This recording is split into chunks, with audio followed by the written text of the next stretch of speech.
Évidemment, nos pensées, nos cœurs sont encore beaucoup à Paris et ça va un peu teinter notre émission d'aujourd'hui. On va parler ce matin au caricaturiste Kishka, qu'on n'a pas entendu encore sur nos ondes. Il est pour nous important d'entendre sa voix parce qu'il est un des leaders d'un mouvement qui s'appelle Caricaturistes pour la paix.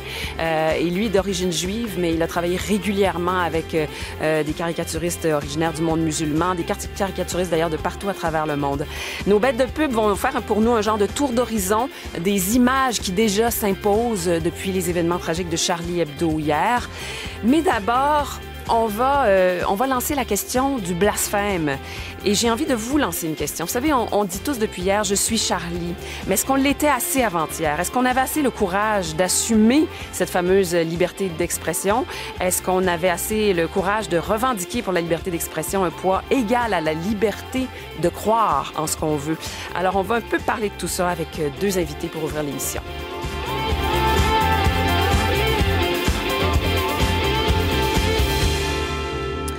Alors, ces deux invités, je vous les présente. Marc-Antoine Dillac, avec qui on fait connaissance ce matin. Bonjour Marc-Antoine. Bonjour. Qui est professeur adjoint en éthique et philosophie politique à l'Université de Montréal, spécialiste des questions de tolérance et de blasphème. Alors, on est pile dans notre sujet avec vous. Et Simon Jaudoin, bonjour. Bonjour. Qui est rédacteur en chef de Voir, ancien étudiant en théologie. Ça, il y a moins de gens qui le savent.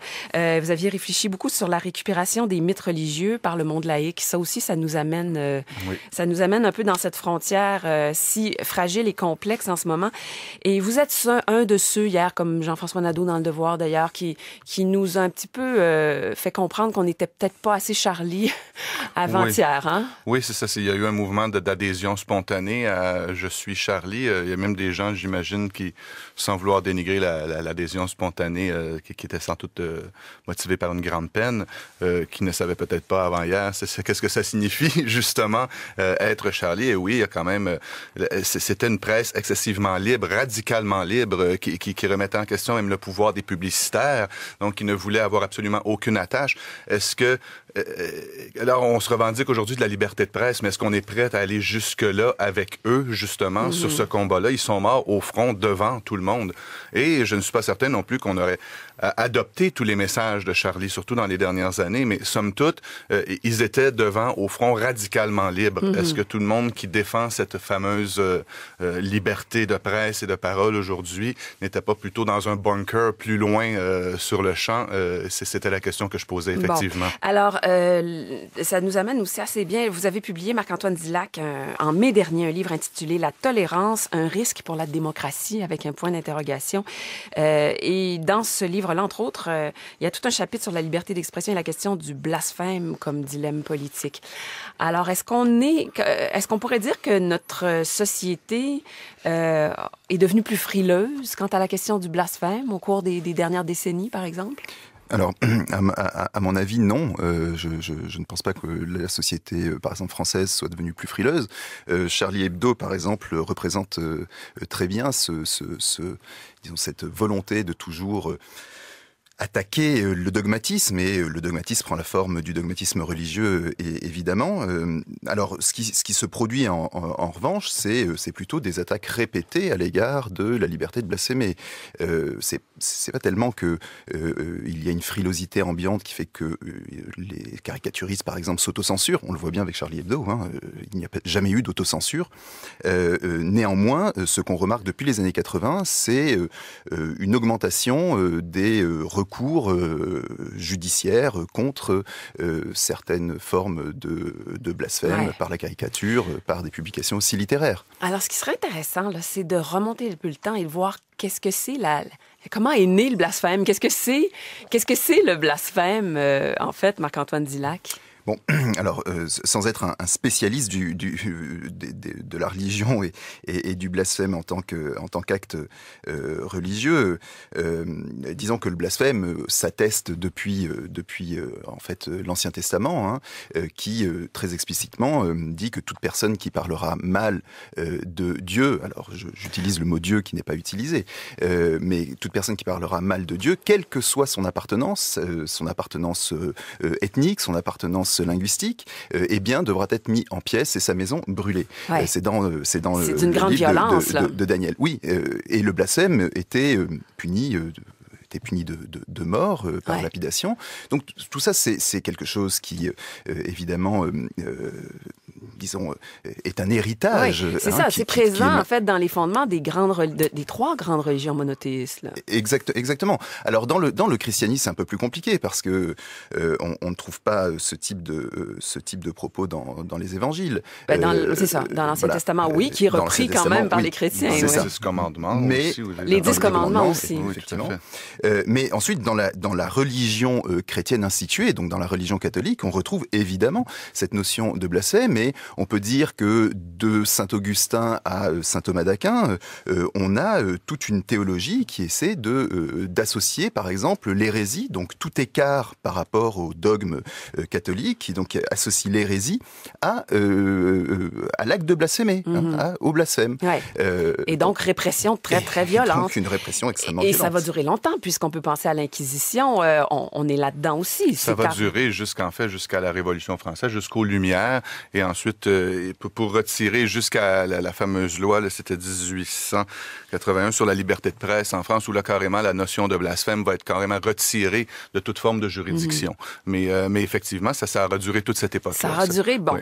Alors ça a duré longtemps, et est-ce qu'il y a un article intéressant de The Economist qu'on vous a fait lire tous les deux aussi, on évoque, puis c'est quelqu'un qui travaille en sciences cognitives d'ailleurs, Monsieur Pinker, qui dit qu'en fait c'est lié au fait que dans ces religions-là, on accorde un pouvoir presque magique aux mots. C'est comme si les mots avaient le pouvoir de causer quelque chose de terrible contre les fondements de la religion. Mais c'est qu'il s'agit de... Le blasphémer, c'est évoquer vainement le nom de Dieu. Ça, c'est le commandement et de ses tu n'évoqueras pas vainement le nom de Dieu. Simplement, le fait d'évoquer Dieu a une immense signification. Et donc, oui, il y a toujours cette espèce... C'est au fondement de la pensée religieuse, mais je dirais religieuse au sens presque mythique du terme, de penser que on peut agir sur les choses et sur le monde simplement en évoquant des divinités. Et oui, il y a effectivement cette notion-là qui existe. Mais je pense que les autorités religieuses, de par l'histoire, ce n'est pas tant par crainte qu'on stimule un phénomène naturel qu'on a interdit d'invoquer Dieu, mais plutôt parce que ça dépendait d'un pouvoir. Il y a toujours ça qui est excessivement important. C'est un pouvoir qui est même coercitif. Et donc, pour qu'il y ait blasphème, il faut d'abord qu'il y ait une institution, il faut qu'il y ait des dirigeants, il faut qu'il y ait une certaine verticalité et des gens qui doivent s'en tenir aux enseignements. Pas parce qu'on croyait vraiment qu'ils allaient bouleverser l'ordre du monde, mais simplement parce que pour les maintenir au pouvoir. Oui, c'est intéressant ce que Simon Jaudoin dit, Marc-Antoine Dillac, parce que ça nous amène aussi au fait que, en ce moment, ceux qui commettent des attentats là, mais criminels et tragiques comme celui d'hier, c'est des gens qui veulent aussi garder un pouvoir. Là. Oui. Cette notion-là. Alors c'est très important ce que dit Simon Jaudoin. Concernant l'article et le point de vue de Pinker, je voudrais dire simplement que le fait d'attribuer un pouvoir magique aux mots, c'est un fait qui est très général et qui est pas propre à la religion. Le blasphème, évidemment, peut-être cristallise un peu plus ce pouvoir des mots, mais c'est quelque chose, c'est un phénomène linguistique et humain général. En revanche, ce qui est propre effectivement au blasphème, et là je rejoins Simon Jaudoin, c'est que il faut des institutions pour que le blasphème devienne une catégorie à la fois juridique et politique, de telle sorte que eh bien celui qui blasphème peut devenir victime de son blasphème par une répression, qu'elle soit légale ou non. Alors dans le cas des attentats, il est clair que il n'y a pas simplement une forme de réparation à l'égard de la vérité religieuse qui est faite dans une espèce de punition. On parle d'un délire, là. On ne justifie rien ici. Là. Exactement. Alors, oui, alors que ce soit très clair. Oui, que ce soit très clair. On ne justifie en aucun cas bien sûr. les attentats. On essaie de comprendre la mécanique. De comprendre, d'expliquer peut-être s'il y a une explication à fournir. Mais il est très clair, effectivement, qu'il y a derrière des enjeux de pouvoir. Ça, on ne peut pas le nier. Alors, on a évoqué le fait que le blasphème est aussi vieux que les trois religions monothéistes, puis probablement qu'il existe dans d'autres courants religieux que je connais moins aussi, mais... Oui, mais c'est aussi la base, si je peux me permettre de faire un petit détour, quand on y pense bien, c'est aussi la base, le fondement de la philosophie occidentale, de la manière que nous l'avons pensé, et qui rentre justement en contradiction souvent avec la pensée religieuse. Pensez à la condamnation de Socrate, par exemple. De quoi était-il accusé, Socrate, à l'époque? C'est une condamnation célèbre, d'avoir bu la ciguë. De ne pas croire au Dieu de la la cité, d'introduire de nouveaux dieux et de corrompre la jeunesse. C'était qu'il y avait là la notion de ne pas croire aux dieux, de ne pas porter respect, de ne pas craindre les dieux de la cité, de vouloir en introduire des nouveaux, par les idées, par la dialectique, des choses comme ça, par le dialogue, et donc de corrompre la jeunesse. Et donc la philosophie occidentale est en rupture complète, si vous voulez, avec la notion de blasphème. Donc on peut même évoquer aussi une lutte de pouvoir dans un sens. Tout à fait. Ça se ramène toujours un peu à ça. Il a été mis à mort. Oui, c'est pas rien. Alors, ce que j'allais dire, c'est qu'il y a quand même eu, du côté du monde chrétien, Simon l'a expliqué tout à l'heure, un éloignement là quand même du côté répressif. On ne fait plus l'Inquisition. Qu'est-ce qui fait, d'après vous, Marc-André Dillac, qu'est-ce qui fait qu'au 21e siècle, du côté du monde musulman, il y a une frange, et encore une fois, on va prendre plein de précautions pour parler très clairement d'une frange radicalisée, extrémiste. On parle même souvent de dérive sectaire. Qu'est-ce qui fait culturellement qu'on va réintroduire ou réactualiser beaucoup cette notion de blasphème? Alors d'abord, je serais un peu plus pessimiste que vous sur le constat que la notion de blasphème n'existe plus dans les sociétés occidentales. Juridiquement d'abord, on en parlait avec Simon avant l'émission, juridiquement on retrouve des législations contre le blasphème au Danemark notamment, au Danemark où il y a eu la célèbre affaire des caricatures en 2006. C'est une législation anti-blasphème existait jusqu'en 2008 en Angleterre. Le Blasphemy Act a été aboli en 2008, il datait de 1698. On retrouve aussi au Canada même, dans le code criminel, à l'article 296, l'interdiction de blasphémer, sauf si l'opinion est exprimée de bonne foi et fait avancer le débat, etc. Oui, mais les caricatures ne font pas partie, par exemple, de cette clause-là. Pris textuellement, la caricature ne fait pas partie de cette clause. L'exception de l'exception. Oui. Et par conséquent, voilà, je serais un peu moins optimiste. Par ailleurs, c'est assez rare que ça amène à des actes extrêmes comme on a vu. C'est vrai. Mais alors, malheureusement, sur le plan des actes, sans égaliser les choses, parce que l'attaque de Charlie Hebdo n'a rien de comparable dans l'histoire récente. Mais on peut penser, par exemple, à la destruction du Peace Christ de l'artiste Serrano en Avignon, où on montrait, c'est une œuvre photographique, difficile d'en parler à la radio, mais qui montrait le Christ crucifié dans une substance jaune qui était de l'urine. Cette œuvre a été détruite, mais on peut penser aussi en 1987-88, la publication, alors il y a eu la publication de Salman Rushdie des Fers sataniques, mais il y a eu son pendant avec le film de Martin Scorsese, La dernière tentation du Christ. Dernière tentation du Christ. Et à Paris même, plusieurs cinémas ont été brûlés.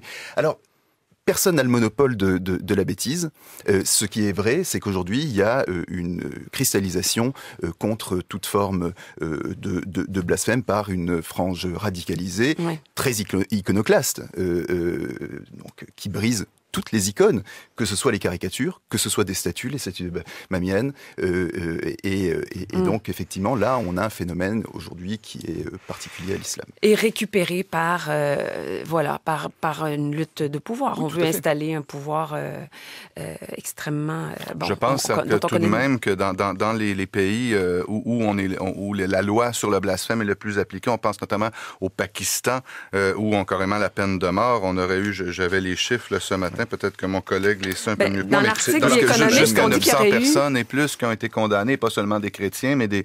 Mais on dit qu'il y aurait eu 14 peines de mort au Pakistan liées au simple blasphème. La plupart attendent dans le couloir. Mais des cas comme Shawan Machi, Asia Bibi, des gens comme ça qui ont été condamnés pour blasphème, c'est des choses qu'on voit plus ou moins ici. Mais par contre, je veux simplement dire, dans un côté beaucoup plus laïcisé, dans un pays qui est notamment réputé pour sa tradition laïque depuis sa révolution, l'affaire des Pussy Riots en Russie, il a été clairement dit dans le jugement qu'elles n'étaient pas coupables de blasphème, mais elles avaient blasphémé le lieu et elles n'avaient pas respecté les règles de l'Église. Mais là, vous venez de mettre quelque chose d'intéressant sur la table, Simon, et on va terminer peut-être avec ça.